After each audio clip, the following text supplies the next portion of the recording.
Halo semuanya, kembali lagi dengan saya di sini. Untuk kesempatan kali ini, saya akan mendemokan salah satu sistem bakar menggunakan metode CBR untuk versi yang kedua. Jadi sebenarnya untuk versi yang kedua ini adalah sama seperti versi yang sebelumnya, tetapi metode CBR yang ada di sini itu berbeda karena untuk metode case-based reasoning yang ada di sistem ini itu menggunakan yang namanya nilai similarity. Jadi kita langsung saja akan saya demokan. Jadi yang pertama adalah halaman homepage-nya seperti ini dengan judul Welcome to System JBM, yaitu case based reasoning dengan studi kasus pakat diagnosa gigi. Jadi nanti ini untuk studi kasusnya itu bisa bisa disesuaikan dengan studi kasus apapun sesuai teman-teman inginkan. Nah, nanti terus di sini ada juga menu about, itu penjelasan terkait apa namanya sistem bakarnya itu seperti apa. Di sini juga menampilkan jumlah datanya seperti data user, gejala, penyakit, dan diagnosisnya. Nah, selanjutnya di sini ada fitur-fiturnya juga seperti custom data. Jadi untuk agar data yang kita gunakan itu bisa kita sesuaikan dengan studi kasus kita. Selanjutnya yaitu ada role itu dapat disesuaikan dengan role dari pakar yang melakukan apa namanya kepakaran ini. Dan terus selanjutnya adalah fitur autentikasi untuk sistem login di sistem pakar ini. Nah, mungkin kita langsung saja, kita akan langsung buka, langsung memulai masuk ke dalam sistemnya. Kita langsung aja login di sini. Di sini saya akan mencontohkan login sebagai admin itu, teman-teman ya.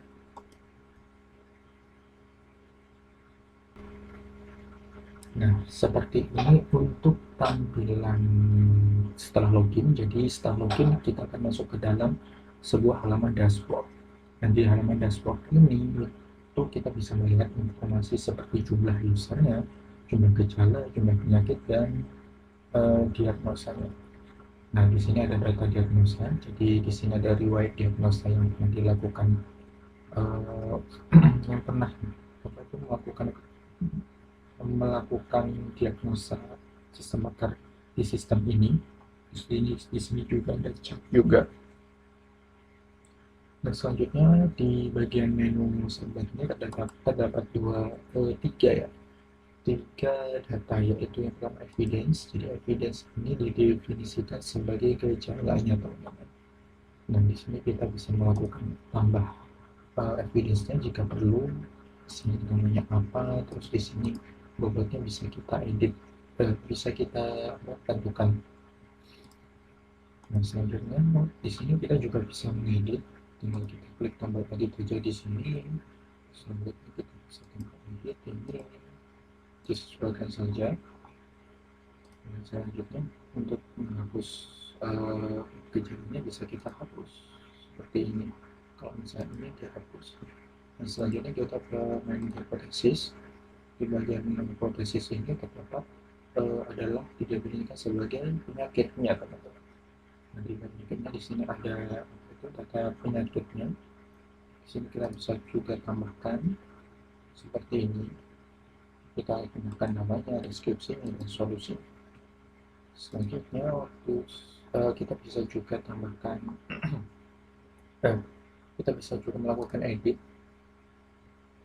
dari datanya. Di sini kita bisa edit, disesuaikan saja dengan studi kasusnya. Misalnya di sini juga kita bisa hapus seperti biasa, seperti yang ada di gejala itu ini. So, selanjutnya di sini ada weight atau bobotnya. Di sini bobotnya kita bisa tambahkan, edit, dan hapus. Tinggal disesuaikan saja dengan data di kasus. Selanjutnya di sini ada menu rule. Jadi rule ini adalah aturan. Jadi aturan ini kita bisa sesuaikan dengan seorang pakar yang melakukan apa namanya diagnosa. Nah, di sini kita bisa klik detail untuk penyakit apa itu namanya.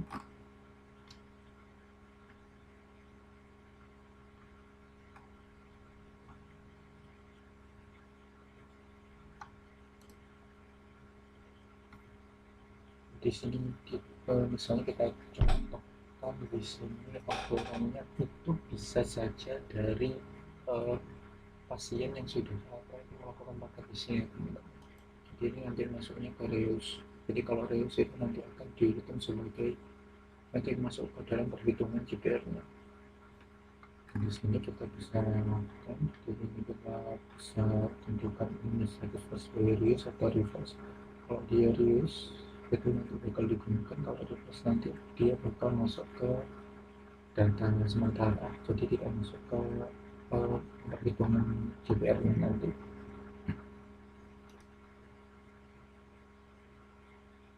Sini juga kita bisa hapus juga datanya nanti, terus di sini masuk ke history diagnosis. Di history diagnosis ini kita bisa lihat di sini apa itu data-data yang melakukan diagnosis. Terus selanjutnya di sini adalah menu utama, fitur utama dari expert system itu sendiri. Jadi kita bisa masukkan nama pasiennya, misalnya pasien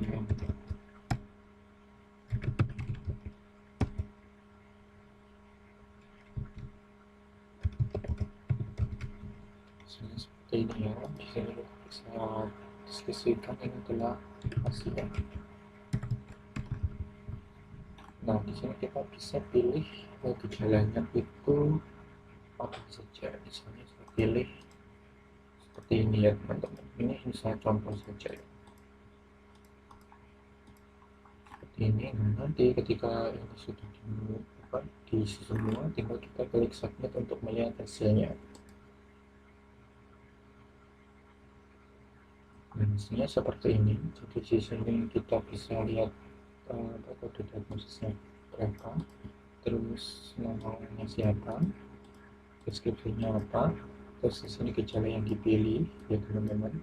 Dan di sini hasil diagnosanya itu adalah diagnosa penyakitnya adalah gigi abrasi dengan nilai similarity 0,75. Berarti ini nanti masuknya ke Reus ya teman-teman. Terus ini adalah hipotesis definisinya, terus solusinya adalah gigi. Dan ini kita bisa print, bisa diprint seperti ini, tinggal diprint saja nanti. Nah, nanti di sini bisa kita tentukan nanti kalau misalnya belum sesuai, kurang sesuai, nanti bisa tandai sebagai reverse biar nanti datanya tidak masuk ke dalam perhitungan algoritma JPR-nya nanti. Terus ini kalau sudah selesai kita bisa kembali saja. Terus di sini kita bisa melihat di sini ada fitur setting. Yang pertama setting untuk usernya. Jadi di sini usernya itu kita bisa tambahkan sebagai admin atau user. Bedanya untuk admin dengan user ini, kalau admin itu bisa masuk semua semua fitur yang ada di sini. Kalau misalnya yang user itu dia bisa sama seperti admin, cuma dia tidak bisa menggunakan fitur setting ini. Jadi fitur setting ini tidak ada. Selanjutnya di sini ada aplikasinya, setting aplikasinya. Jadi di sini itu seperti judul atau title, seperti judul aplikasi ini untuk sistem pengkaratan, misalnya penyakit yang itu atau penyakit yang lain. Terus di sini kita juga bisa membuat deskripsinya yang di halaman home tadi. Di sini kita definisikan evidensi atau gejala, terus juga ini harusnya hipotesis ya teman-teman. Jadi ini adalah penyakitnya nanti apa, terus untuk batas similarity-nya.